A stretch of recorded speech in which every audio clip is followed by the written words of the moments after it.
Oke baik, Assalamualaikum warahmatullahi wabarakatuh.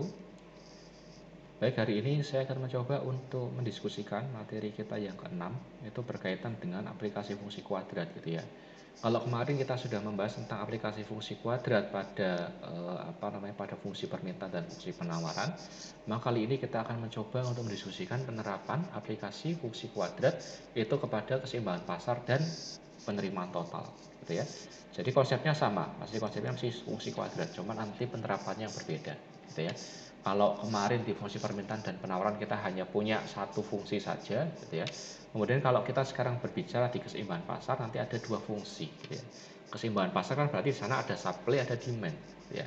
Keseimbangan pasar terjadi saat supply sama dengan demand gitu ya. Nah, cuma bedanya nanti kalau di keseimbangan pasar sebelumnya di pertemuan 3 kalau nggak salah itu kita membahasnya berkaitan dengan keseimbangan pasar dengan fungsi linier gitu ya. Tapi kalau sekarang kita membahas keseimbangan pasar dengan fungsinya adalah fungsi kuadrat gitu ya.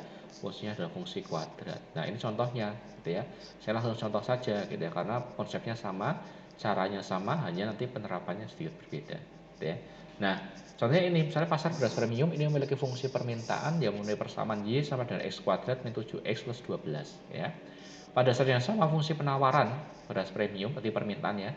Sekarang fungsi penawaran beras premium memenuhi persamaan Y sama dengan X kuadrat plus 3X plus 2 ya, di mana Y merupakan harga barang, X-nya merupakan jumlah barang yang diminta ya. Nah, kemudian diminta untuk menentukan keseimbangan antara permintaan dan penawaran beras. Titik keseimbangannya di mana ya. Kemudian gambar kurva permintaan dan penawaran serta titik keseimbangan dari beras premium tersebut. Berarti caranya sama, gitu ya. Titik keseimbangan terjadi itu saat permintaan sama dengan penawaran, ya. Saat QS sama dengan QD atau PS sama dengan PD, gitu ya. Nah, berarti kita sama dengankan saja ya. Berarti X kuadrat min 7X plus 12 itu sama dengan X kuadrat plus 3X plus 2, gitu ya. X-nya kita pindah ruas ke sini misalnya gitu ya, berarti habis gitu ya, X kuadratnya habis gitu ya. Kemudian dia 12-nya saya pindah ke sini gitu ya, berarti jadi negatif ya, jadi negatif 12 berarti negatif 12 plus 2 berarti min 10 gitu ya. Kemudian 3X-nya saya pindah ke sini gitu ya, jadi min 7X, min 3X gitu ya, jadi min 10X. Tadi di sini ada min 10 gitu ya. Jadi saya boleh tulis min 10x sama dengan 10, kemudian berarti 10x sama dengan 10 gitu ya. Minnya saya hilangkan gitu ya. Sehingga nanti x-nya sama dengan 1 gitu ya. Jadi nilai x yang memenuhi keseimbangan adalah 1 ya. Jadi x-nya sama dengan 1. Tadi x-nya apa ya? X-nya di sini adalah X adalah jumlah barang yang ditawarkan gitu ya. Berarti keseimbangan jumlah barang yang diminta dan ditawarkan gitu ya, baik oleh produsen maupun oleh konsumen itu sama dengan 1 Q-nya gitu ya. Q-nya sama dengan 1 atau di sini X sama dengan 1, X itu kan sama dengan Q ya. Berarti Q-nya itu sama dengan 1 ya. Nah, kalau kita mensubstitusikan nilai X sama dengan 1 ke salah satu persamaan baik itu permintaan dan penawaran gitu ya. Nanti kita akan mendapatkan nilai Y pada titik keseimbangan gitu ya. Kalau pada contoh ini saya menggunakan atau memasukkan nilai X sama dengan 1 ke persamaan penawaran ya. Persamaan penawaran adalah Y sama dengan X kuadrat plus 3X plus 2 ya. X-nya sama dengan 1, kita masukkan aja 1, Y-nya berarti sama dengan 6 ya toh. 1 ditambah 3 ditambah 2 berarti 6 ya. Jadi harga keseimbangan beras premium itu ada di 6. Sedangkan jumlah keseimbangan beras premium itu adalah 1 ya. Jadi itu titik keseimbangannya ada di sini 1 sama 6 gitu. Nah, selanjutnya kita diminta untuk menggambarkan kurva permintaan dan penawaran dan keseimbangannya gitu ya. Nah, ini agak sulit, sebenarnya tidak sulit sih ya, hanya agak panjang gitu ya. Jadi teman-teman harus cari dulu atau menggambarkan dulu kurva permintaannya gitu ya. Kemudian nanti harus menggambarkan lagi kurva penawarannya. Kemudian baru nanti menjadikan satu sehingga ketemu keseimbangannya gitu ya. Ya sudah, kita mulai dulu dari menggambarkan fungsi permintaannya gitu ya. Tadi permintaan persamanya adalah Y sama dengan X kuadrat min 7X plus 12 ya. X-nya positif ya, X-nya positif ya. Kenapa? Kalau A-nya kan sampai dengan 1 nih, berarti X-nya positif. A-nya positif gitu ya. Karena A-nya 1 di sini, A-nya positif. Nah, berarti ini artinya terbuka ke atas parabolanya nanti atau memiliki titik ekstrim yang minimum gitu ya. Kemudian kita cari titik singgungnya atau berapa titik potongnya di X gitu ya. Nah, kita masukkan aja cari nilai D-nya. D-nya B-nya adalah min 7 kuadrat ya, min 7 ini kan. Nah, A-nya itu tadi 1 ya, C-nya 12 ya, jadi 4 dikali 1 kali 12 berarti ini 47 ya, 49 ya, 7 kali 7 kan 49 dikurangi 12 dikali 4 berarti kan 48 gitu ya, min gitu ya. Jadi ketemu D-nya 1, D-nya dia lebih besar daripada 0. Artinya apa? Artinya dia pasti memotong sumbu X di 2 titik gitu ya. Kita coba menentukan nilai atau titik X-nya gitu ya. Berapa titik X-nya? Jadi kita sudah tahu memotong sumbu X di 2 titik, tapi kita belum tahu titik X-nya yang mana ya. Kita bisa cari dengan rumus ini. Misalkan Y-nya sama dengan 0 ya. Y sama dengan X kuadrat min 7X plus 12. Kita umpamakan Y-nya sama dengan 0 gitu ya. Nanti X kuadrat min 7X plus 12 sama dengan 0 gitu ya. Nah, kita bisa ubah menjadi X min 3, X min 4 ya. Kita coba kalikan ya, ini kali ini X kuadrat. Kemudian ini kali ini min 4x, ini min 3 kali x berarti min 3x ya. Kemudian min 3 dikali min 4 berarti plus 12 ya. Kita punya min 3x sama min 4x, berarti min 3 ditambah min 4, min 3 tambah 4 benar, baru jadilah min 7, benar kan. Nah, berarti ketemu x1 nya sama dengan 3 ya, x2 nya sama dengan 4 ya. Ini x pindah ruas jadi kan jadi positif. Ini pindah ruas jadi positif juga. Jadi X1 nya 3, X2 nya 4. Atau nanti memotong sumbu X di 2 titik di di 3,0 sama 4,0 gitu ya. Nah, bagaimana dengan titik potongnya di sumbu Y ya, titik potong di sumbu Y gitu. Jadi kita umpamakan X-nya sama dengan 0 kan gitu. Kalau kita masuk X nya 0 berarti ketemu Y-nya 12. Berarti nanti titik potong di sumbu Y adalah 0,12 gitu ya. Kemudian kita cari ekstrimnya, ekstrim di X sama ekstrim di Y gitu ya. Nanti ketemu 3,5 sama 0, min 0,25. Berarti di ekstrim kurva parabolanya nanti di min 3,5, min 0,25. Jadi 3,5, min 0,25 gitu ya. Kita keep dulu ya, kita keep dulu yang ini. Kemudian kita lanjutkan ke identifikasi kurva penawaran. Tadi ini permintaan sudah gitu ya. Dia titik puncaknya nanti di 3,5, min 0,25. Kemudian titik potongnya ada di 3,0, 4,0, 0,12 gitu ya. Kita keep dulu, kita simpan dulu. Kemudian kita lanjutkan ke penawaran ya. Penawaran persamanya adalah Y sama dengan X kuadrat plus 3X plus 2 ya. Kita bisa mengidentifikasi di sini A-nya itu adalah A-nya adalah positif ya. A-nya 1 kan di sini kan. Berarti A-nya lebih besar daripada 0, artinya dia juga pasti membentuk kurva parabola yang terbuka ke atas atau dia memiliki titik ekstrim yang minimum ya. Kita cari lagi persamaan D-nya atau diskriminannya gitu ya. Nanti ketemu nilai D-nya 1. Oh, dia ternyata lebih besar daripada 0 D-nya nih gitu ya. D-nya positif nih gitu ya. Artinya dia pasti memotong sumbu X di 2 titik juga sama kayak tadi yang permintaan gitu ya. Kemudian kita cari di titik mana itu X-nya. Kita cari dengan rumus yang sama. Kita umpamakan Y-nya 0 ya. Kita masukkan Y-nya sama dengan 0 di sini gitu ya. Nah, kita bisa ubah menjadi X plus 1, X plus 2 gitu ya. Nanti ketemu X1-nya min 1, X2-nya min 2 gitu ya. Jadi titik potong di sumbu X untuk kurva penawaran itu adalah min 1,0 sama min 2,0 gitu ya. Kemudian titik potong di sumbu Y-nya itu nanti kita umpamakan X-nya sama dengan 0, nanti ketemu Y-nya 2. Artinya apa di sini titik potongnya, koordinatnya gitu ya.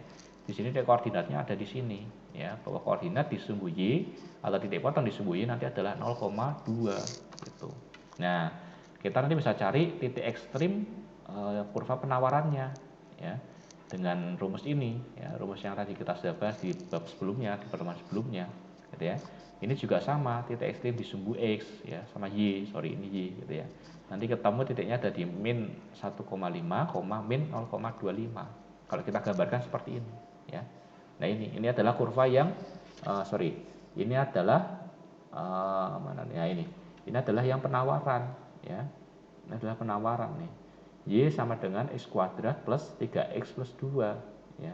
Kurva penawaran seperti set, bentuknya seperti ini sampai titik puncak di sini gitu ya.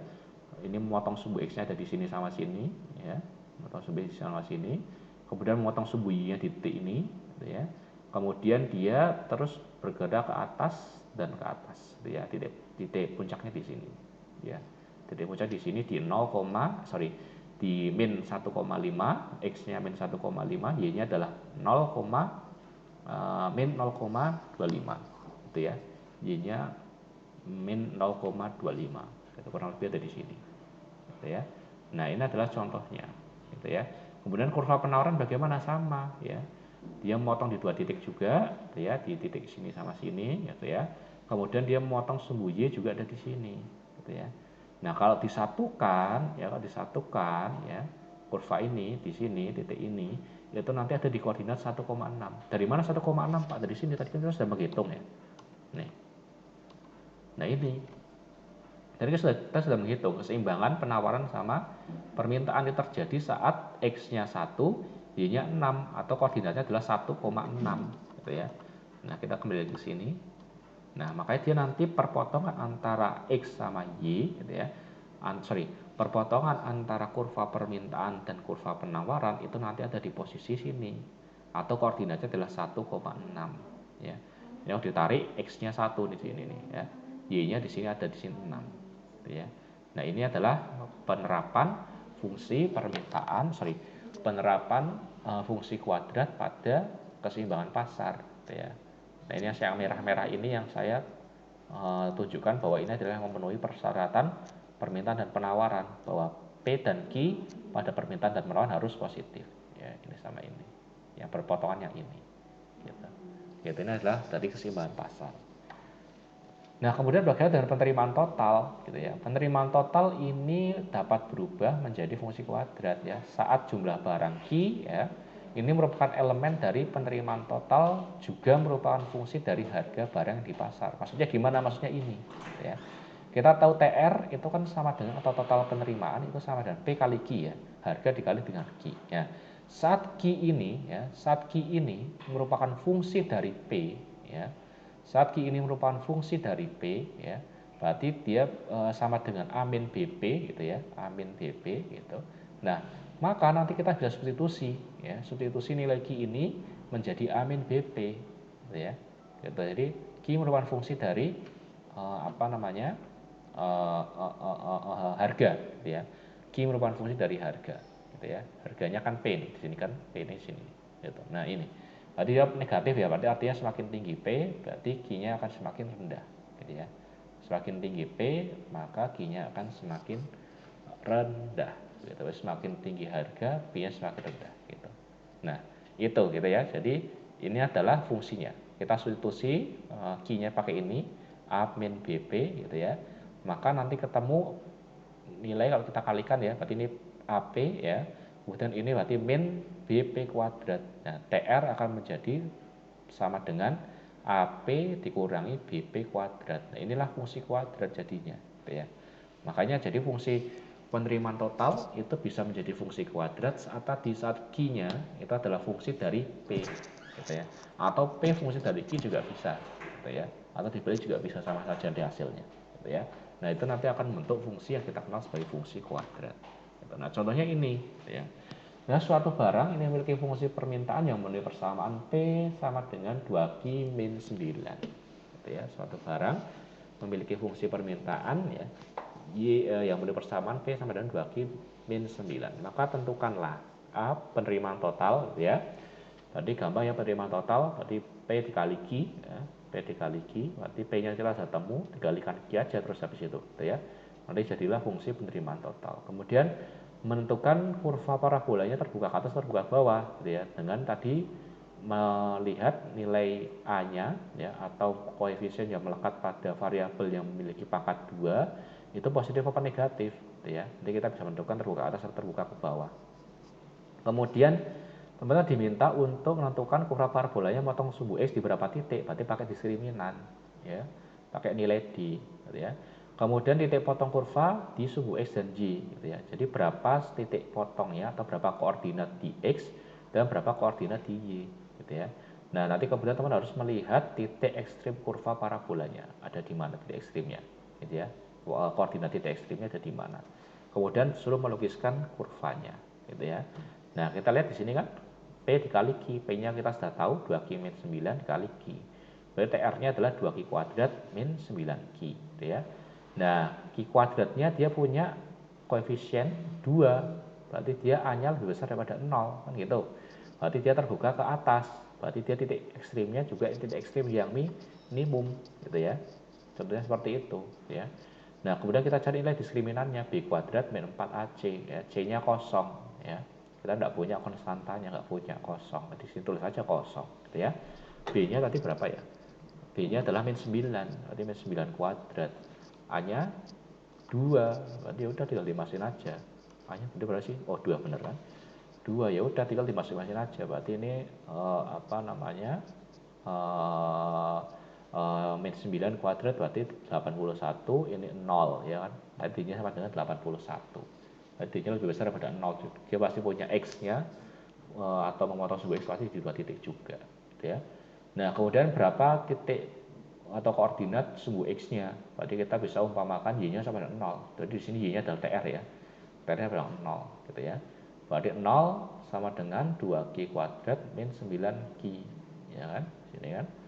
2Q kuadrat min 9Q atau 0 sini 0 gitu ya. Nah, kemudian saya bisa mengeluarkan Q-nya. Ya, dia punya Q nih, Saya bisa keluarkan Q-nya. Q dikali 2Q min 9 ya toh? Dia punya 2Q, berarti 2Q-nya di sini.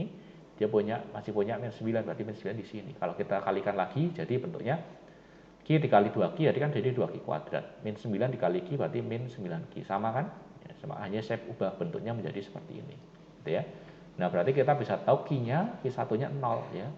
Karena Q sama dengan 0 ya. Itu Q1-nya 0. Kemudian Q2-nya berarti sama dengan 4,5 ya. 2Q min 9 sama dengan 0. Berarti 2Q sama dengan 9 kan, pindah sana kan, positif kan. Berarti Q sama dengan 9 dibagi 2 toh, berarti 4,5. Gitu. Jadi dipotongnya di 2 yaitu di 0,0 ya. Sama 4,5,0 gitu ya. Kemudian berapa titik potong di sumbu Y? Berarti Q-nya sama dengan 0 ya. Kita umpamakan Q sama dengan 0. Berarti TR-nya adalah 0 gitu ya. Jadi titik potong di sumbu Y nanti juga ada di 0,0 ya. Nah, kalau digambarkan nanti seperti ini. Tapi teman-teman harus cari dulu ini ya titik ekstrimnya ya. Titik ekstrim harus dicari dulu XP-nya sama YP-nya gitu ya. Nah, berarti kita sudah nanti tinggal dimasukin aja ke rumus, nanti ketemu XP-nya 2,25, YP-nya adalah min 10,125 gitu ya. Nah, ini di sini nanti titiknya ya. Dia titik ekstrim minimum kan tadi kan, karena A-nya adalah positif ya. Ini di sini A-nya positif atau A-nya lebih besar daripada 0, dia pasti akan memiliki titik ekstrim yang minimum di sini, titik ekstrim minimum. Nah, nanti dia titik ini itu nanti besarnya atau koordinatnya ada di 2,5 sama min 10,25. Nah, ini min 10,25, kemudian ini nanti 2,25. Gitu ya, di sini 2,25 gitu. Nah, kemudian dia akan memotong sumbu X-nya di 0,0, Y-nya juga 0,0 di sini, gitu ya. Kemudian dia akan memotong sumbu X di titik lainnya yaitu 4,5 sama 0 ya di sini gitu ya. Nah, ini kalau kita gambarkan set, nah nanti jadilah TR kurva ini, kurva parabola ini adalah kurva parabola TR sama dengan 2Q kuadrat min 9Q. Jadi fungsi permintaannya ya, fungsi penerimaan totalnya ada di sini. Nah, ini fungsi penerimaan totalnya. Nah, ini adalah contoh implementasi atau penerapan fungsi kuadrat pada keseimbangan pasar dan penerimaan total. Oke, baik, mungkin itu saja yang dapat saya sampaikan pada pertemuan hari ini, pada materi hari ini. Terima kasih atas perhatiannya. Saya akhiri, akhir kata, wassalamualaikum warahmatullahi wabarakatuh.